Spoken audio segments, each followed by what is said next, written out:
நாளைய தினம் 12/12 வெள்ளிக்கிழமை பைரவாஷ்டமி. நம்ம பைரவரை கால பைரவரை வழிபடவும் அஷ்ட பைரவரை வணங்கிடவும் சொர்ண பைரவரை வணங்கிடவும் அற்புதமான ஒரு நாள். அவர்களை வணங்கும் பொழுது நீங்கள் நெய் தீபம் அல்லது நல்லெண்ணெய் தீபம் மிளகு முடிச்சிட்டு ஏற்றலாம். ஏற்றுவது ரொம்ப மிகுந்த சிறப்பை தரும். வெள்ளிக்கிழமையில் வர்றதுனால மல்லிகைப்பூ, அரளிப்பூ முதலியவை, தாமரை வணங்கி வழிபட மிகவும் சிறப்பு. அவரை போற்றி வணங்கக்கூடிய 12 நாமாக்களை பற்றி இப்போ நம்ம தெரிஞ்சுப்போம். ஸ்வர்ண பிரத என்று தொடங்கும் அந்த 12 நாமாக்களால் பூஜிக்கிறவனுக்கு ஸ்ரீ பைரவர் பொற்குவியலை அருள்வார் என்று சாஸ்திரமிருந்த பெரியோர் கூறியிருக்கிறார்கள்.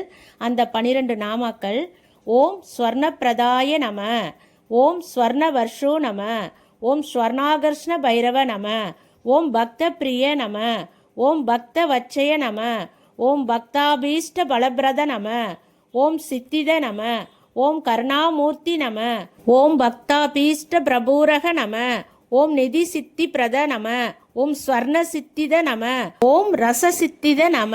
இப்படி 12 நாமாக்கள் கொண்டு நாளைய தினம் அவர் பிறந்த தினத்தில் செவ்வரளி பூக்களும் செவ்வாழை பழமும் வைத்து உங்கள் பெயர் நட்சத்திரம் கூறி அர்ச்சித்து பெரும் பலனை அடைய வேண்டும்னு கேட்டுக்கிறேன். நன்றி. நான் உங்கள் சக்தி உமா.